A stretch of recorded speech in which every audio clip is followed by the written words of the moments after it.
Hello students, आज हम EVS का सेकंड चैप्टर पढ़ने जा रहे हैं, कम्युनिटी केयर। और कुछ सेंस ऑर्गन्स के बारे में भी जानेंगे जो हमने प्रीवियस क्लास में पढ़ चुके हैं।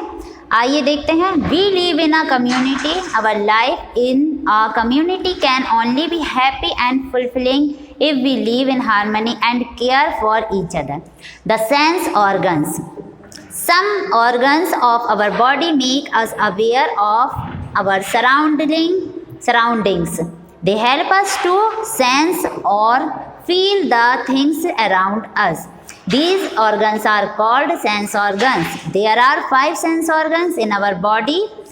जैसा कि हमने प्रीवियस क्लास में बहुत छोटी क्लासेस से पढ़ते आ रहे हैं कि हमारी जो बॉडी है बहुत सारे बॉडी पार्ट से मिलकर बनी हुई है और हमारे 5 सेंस ऑर्गन्स हैं जो हमें अलग डिफरेंट टाइप से हमारे बॉडी में वर्क करते हैं और जो हमें जो सेंसेस फील कराते हैं, जो भी हमारे आसपास चीज़ें हैं, तो वो सभी क्या कहलाते हैं? Sense organs.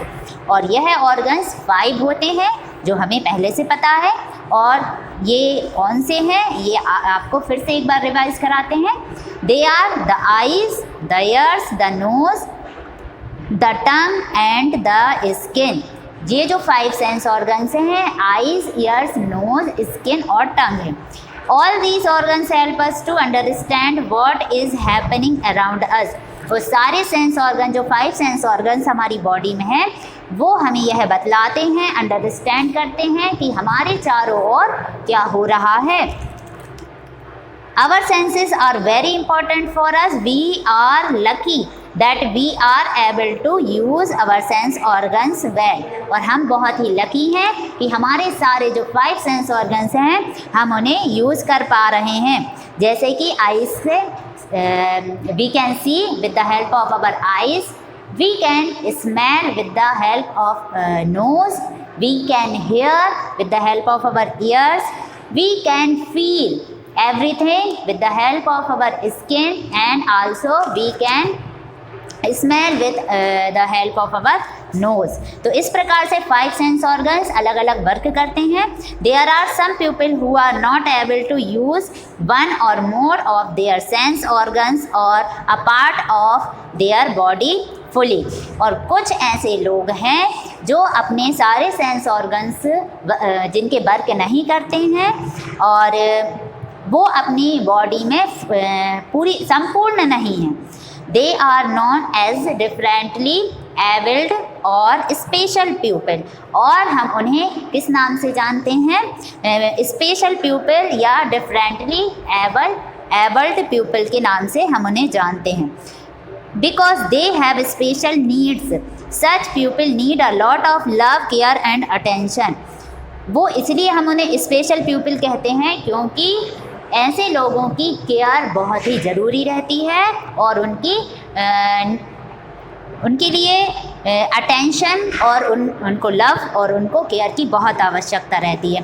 If we care for them and help them by doing small things like sharing with them, they will be happier. In this way, we will be able to fulfill some of their needs. We will feel happy too if we do so. It is in giving that we receive true happiness.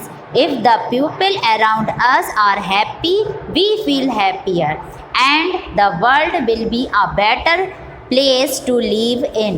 और ऐसे लोगों के लिए हमें छोटी छोटी चीज़ें करनी पड़ती है, जैसे कि कुछ भी चीज़ें शेयर करना, उनकी केयर करना, एक स्पेशल केयर रहती है और उनको बहुत सारी खुशियाँ बांटना।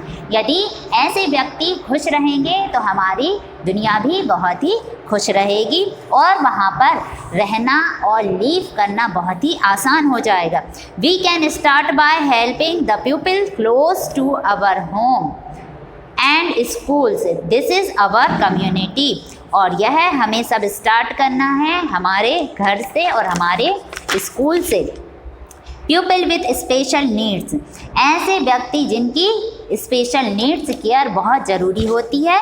Physically and mentally challenged people, When one or more body part of a person are not able to work in a normal manner, the person is said to be physically challenged.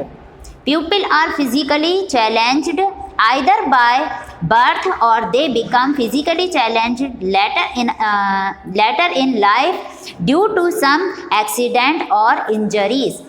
Physically challenged यानी कि आपके body के किसी भी part इंजर हो जाए या जैसे कि किसी भी प्रकार से एक्सीडेंट हो जाता है और हमारी बॉडी का कोई सा भी पार्ट अलग हो जाता है, हमारी बॉडी से वर्क नहीं करता है, तो ऐसे व्यक्ति फिजिकली चैलेंज्ड प्यूपिल कहलाते हैं।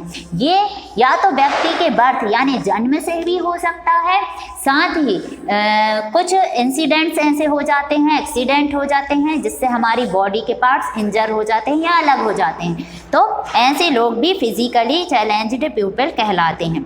Some pupil are blind and can't see, some pupil are deaf and can't hear, some people are deaf and can't speak, some people are lame and can't walk properly, all these pupils are physically challenged pupil।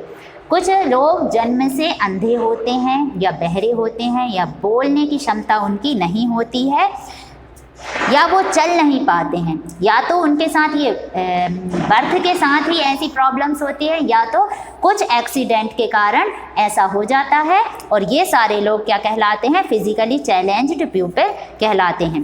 प्यूपिल those brain does not functions properly are mentally challenged pupil, और ऐसे व्यक्ति जिनका दिमाग ठीक तरीके से काम नहीं करता है वो कहलाते हैं मेंटली चैलेंज्ड प्यूपिल। और ऐसे व्यक्ति कुछ भी चीज़ समझने में और कुछ भी चीज़ को के लिए एक्शन लेने में बहुत ही टाइम लगाते हैं या अंडरस्टैंड नहीं कर पाते हैं, ऐसे व्यक्ति मेंटली चैलेंज्ड प्यूपिल रहते हैं। We should always be kind and friendly to such people. They are our friends who have been less fortunate than us.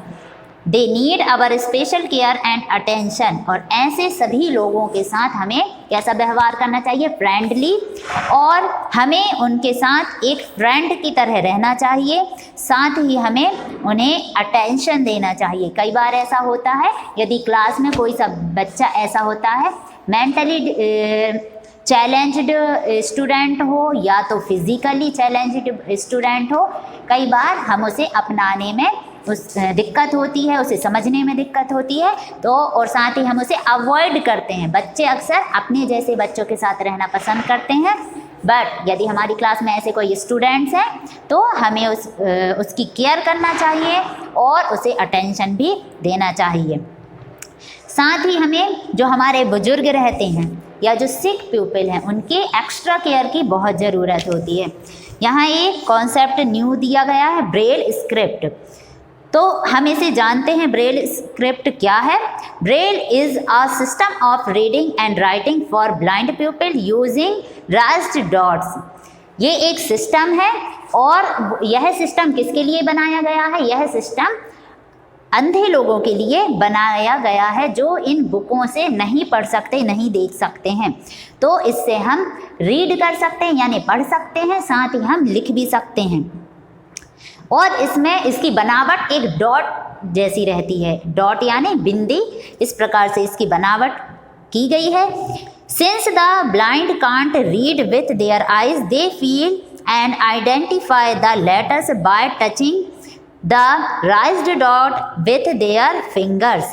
और जो ब्लाइंड प्यूपिल्स रहते हैं, चूँकि उनकी आइज़ शायद ख़राब रहती है और वो देख नहीं पाते हैं अपनी आइज़ से, तो वो उनको ये प्लस पॉइंट ये रहता है कि वो फील कर सकते हैं, आइडेंटिफाई कर सकते हैं लेटर्स को, जो कि इस ब्रेल स्क्रिप्ट में डॉट के माध्यम से उभरे हुए रहते हैं। और ब्लाइंड प्यूपिल इनको अपनी फिंगर से टच करके इसको फील करते हैं और आइडेंटिफाई करते हैं कि इसमें कौन सा लेटर लिखा हुआ है। इस प्रकार से वह ये ब्रेल स्क्रिप्ट से पढ़ाई करते हैं। The Braille script was developed by Louis Braille. Braille script किसने तैयार की थी? उनका नाम है Louis Braille. He was blind, but because he had the desire to read and write. He developed a special script using combination of 6 raised dots.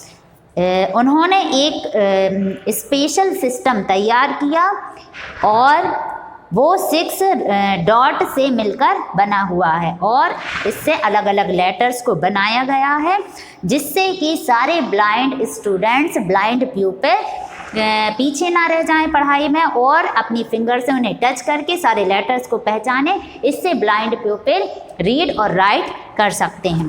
तो इस chapter में हमने अपने सेंस ऑर्गन्स के बारे में सीखा, स्पेशल प्यूपल के बारे में पढ़ा और साथ ही ब्रेल स्क्रिप्ट के बारे में भी सीखा है।